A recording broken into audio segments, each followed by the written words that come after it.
3월 24일 아침 저희들에게 주시는 하나님 말씀은 창세기 30장 9절로 24절까지 말씀입니다. 말씀을 함께 봉독하겠습니다. 레아가 자기의 출산이 멈춤을 보고 그의 시녀 실바를 데려다가 야곱에게 주어 아내로 삼게 하였더니 레아의 시녀 실바가 야곱에게서 아들을 낳음에 레아가 이르되 복되도다 하고 그의 이름을 가시라 하였으며 레아의 시녀 실바가 둘째 아들을 야곱에게 낳음에 레아가 이르되 기쁘도다 모든 딸들이 나를 기쁜 자라 하리로다 하고 그의 이름을 아셀이라 하였더라. 밀 거둘 때 루벤이 나가서 들에서 합 한 채를 얻어 그의 어머니 레아에게 드렸더니 라헬이 레아에게 이르되 언니의 아들의 합 한 채를 청구하노라. 레아가 그에게 이르되 네가 내 남편을 빼앗은 것이 작은 일이냐? 그런데 네가 내 아들의 합 한 채도 빼앗고자 하느냐? 라헬이 이르되 그러면 언니의 아들의 합 한 채 대신에 오늘 밤에 내 남편이 언니와 동침하리라 하니라. 저물 때 야곱이 들에서 돌아오매 레아가 나와서 그를 영접하며 이르되 내게로 들어오라. 내가 내 아들의 합 한 채로 당신을 샀노라. 그 밤에 야곱이 그와 동침하였더라. 하나님이 레아의 소원을 들으셨으므로 그가 임신하여 다섯째 아들을 야곱에게 낳은지라. 레아가 이르되 내가 내 시녀를 내 남편에게 주었으므로 하나님이 내게 그 값을 주셨다고 그의 이름을 이사가리라 하였으며 레아가 다시 임신하여 여섯째 아들을 야곱에게 낳은지라. 레아가 이르되 하나님이 내게 후한 선물을 주시도다. 내가 남편에게 여섯 아들을 낳았으니 이제는 그가 나와 함께 살리라 하고 그의 이름을 스불론이라 하였으며 그 후에 그가 딸을 낳고 그의 이름을 디나라 하였더라. 하나님이 라헬을 생각하신지라. 하나님이 그의 소원을 들으시고 그의 태를 여셨으므로 그가 임신하여 아들을 낳고 이르되 하나님이 내 부끄러움을 씻으셨다 하고 그 이름을 요셉이라 하니 여호와는 다시 다른 이들을 내게 더하시기를 원하노라 하였더라. 아멘. 하나님은 오늘도 나를 기억하신다라는 제목으로 말씀 전합니다.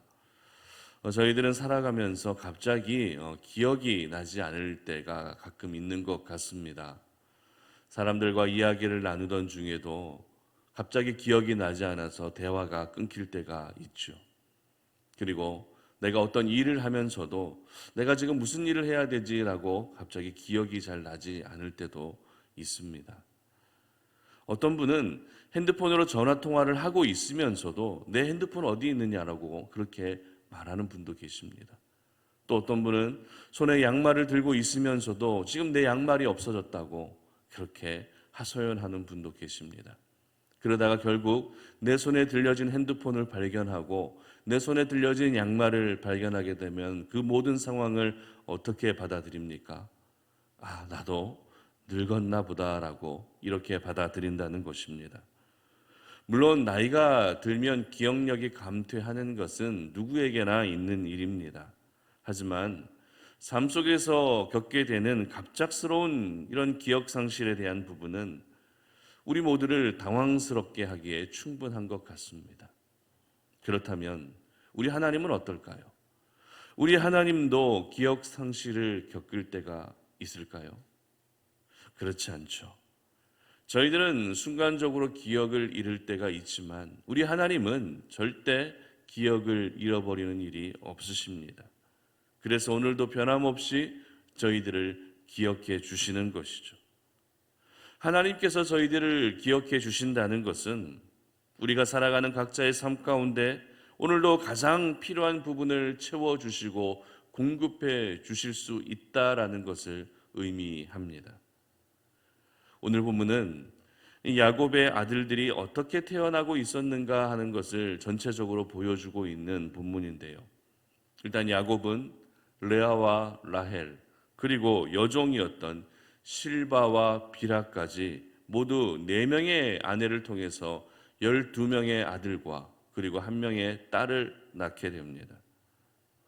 그런데 야곱의 아들들이 태어나고 있는 이 과정을 보여주고 있는 창세기 30장의 기록을 보면 이 출산과 관련해서 인간의 연약함을 한눈에 보여주고 있습니다. 무슨 말입니까? 결코 좋은 모습으로 자녀들이 태어나고 있지 않다는 것입니다. 출산은 그 가정에서 굉장히 경사스러운 일입니다. 하지만 결코 좋은 모습으로 아이들이 태어나고 있지 않다는 것입니다. 구체적으로 보게 되면 먼저 이 레아와 라헬의 경쟁 속에서 아이들이 태어났다는 것입니다. 오늘 본문 8절 보시기 바랍니다. 라헬이 이르되 내가 언니와 크게 경쟁하여 이겼다 하고 그의 이름을 납달리라 하였더라. 자, 아이의 이름을 내가 경쟁에서 이겼다고 지을 정도로 지금 굉장한 경쟁 속에서 자녀들이 태어나고 있었습니다. 또한 아이를 낳기 위해 야곱은 시라와 실바와 빌하라고 하는 두 명의 여종을 아내로 맞이하는 것을 거절하지 않았다는 것입니다. 하나님은 이렇게 일부 다처제를 허용하지 않으시는데도 불구하고 야곱은 그 여종들을 아내로 맞이하는 것을 거절하지 않았다는 것이죠. 4절 볼까요? 그의 시녀 빌하를 남편에게 아내로 주매 야곱이 그에게로 들어갔더니, 그리고 9절입니다. 레아가 자기의 출산이 멈춤을 보고 그의 시녀 실바를 데려다가 야곱에게 주어 아내로 삼게 하였더니, 이처럼 야곱은 두 명의 아내 레아와 라헬 외에도 두 명의 여종을 또 아내로 맞이하여 아들들을 낳았다는 것입니다. 이처럼 야곱이 아들을 낳는 과정은 무언가 이런 축복과 기쁨 속에서 이루어지고 있었던 일이라기보다 인간의 연약함과 인간의 그런 부족한 부분들, 사람이라고 하는 그 존재의 연약함들 가운데에서 자녀들이 태어나고 있었던 것입니다. 하지만 저희들은 분명히 알고 있습니다. 이와 같은 연약함과 경쟁 속에서 태어난 아들들이라 할지라도 그 자녀들을 통해 하나님께서는 이스라엘 12지파를 만들어 가셨습니다.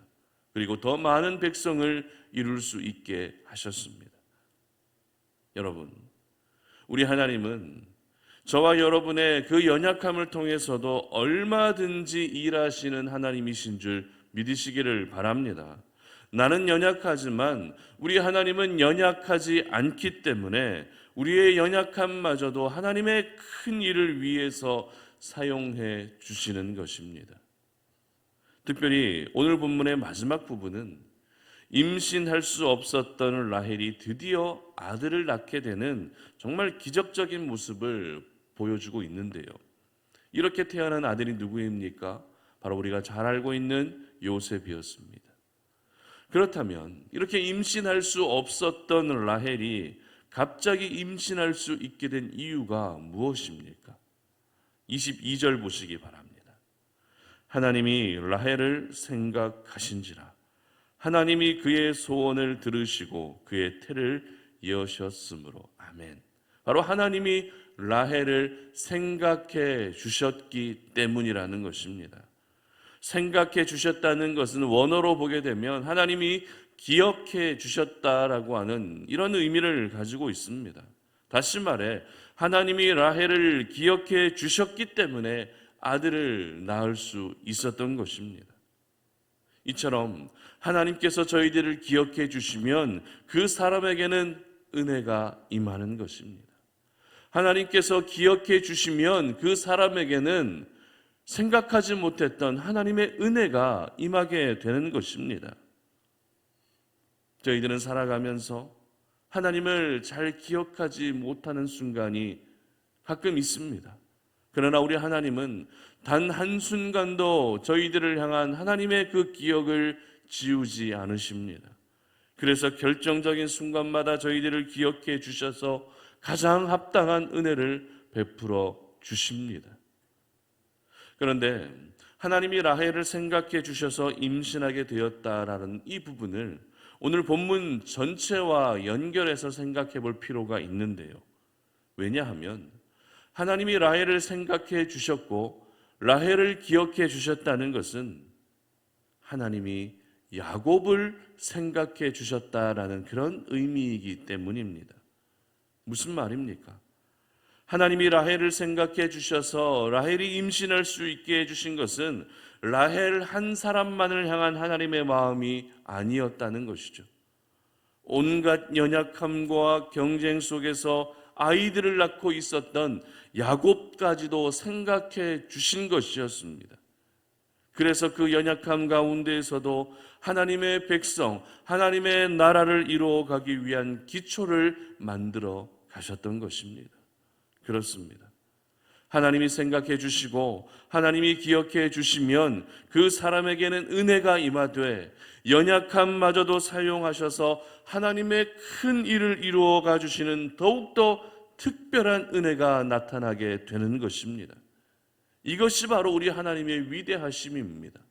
이것이 바로 하나님의 전능하심이라는 것입니다. 그렇다면 하나님은 어떤 사람을 기억해 주시고 또 어떤 사람을 생각해 주실까요? 오늘 본문은 이 4명의 아들을 출산했다가 더 이상 출산하지 못하게 된 레아와 그리고 처음부터 임신하지 못했던 라헬이 하나님의 은혜로 다시 아들을 낳게 되는 과정에서 이 공통점을 기록하고 있습니다. 17절 상반절 보시기 바랍니다. 하나님이 레아의 소원을 들으셨으므로 그가 임신하여, 이렇게 기록합니다. 그리고 22절 하반절입니다. 하나님이 그의 소원을 들으시고 그의 태를 여셨으므로. 무슨 말입니까? 바로 하나님께서 두 여인의 소원을 들어주셨기 때문에 멈춘 태의 문, 닫힌 태의 문이 다시 열릴 수 있었던 것입니다. 그러므로 저희들은 우리의 소원이 우리 하나님께 들리도록 해야 한다는 것입니다. 어떻게요? 바로 기도를 통해 끊임없이 우리의 소원을 하나님께 간구할 수 있어야 하는 것입니다. 지금 당장 이루어지지 않고 아직도 이루어지지 않았다 할지라도 하나님이 들으실 때까지, 하나님이 들어주실 때까지 계속해서 쉬지 않고 기도하고 간구할 수 있어야 하는 것입니다. 이렇게 하나님께 소원을 아뢰고 기도하는 사람을 우리 하나님은 반드시 기억해 주시는 줄 믿으시기를 바랍니다. 물론 저희들의 그 존재 그 자체로도 하나님은 저희들을 사랑하시고 귀하게 여기시고 기억해 주시지만, 그런 저희들이 아버지가 되시는 하나님께 날마다 기도하고 간구한다면 저희들을 향한 하나님의 마음은 더욱더 특별할 수밖에 없는 것입니다. 그러므로 오늘 이 아침 이 하루를 시작하는 이 시간에 여러분의 마음 가운데 있는 모든 소원을 하나님께 올려드리시기를 바랍니다. 그러면 우리 하나님은 저희들을 기억해 주실 것입니다. 저희들을 생각해 주실 것입니다. 그리고 더 나아가 우리의 연약함마저도 사용하셔서 하나님의 놀라운 일을 이루어 주실 것입니다. 바라기는 우리 송탄 오륜의 모든 가족들이 오늘 이 아침 기도와 간구를 통해 하나님께 분명하게 기억되셔서 우리 하나님의 큰 일에 항상 쓰임 받을 수 있는 그런 하나님의 사람들이 되시기를 주님의 이름으로 축복합니다. 함께 기도하겠습니다. 하나님 아버지 감사합니다. 오늘 이 아침에 우리가 주의 말씀을 묵상하면서 우리는 하나님을 잊어버릴 때가 있고 우리는 이 땅을 살아가면서 기억 상실에 걸릴 때도 있지만 우리 하나님은 결코 저희들을 향한 하나님의 그 기억을 잃어버리지 않으신다는 사실을 우리 시간에 마음에 깊이 새깁니다.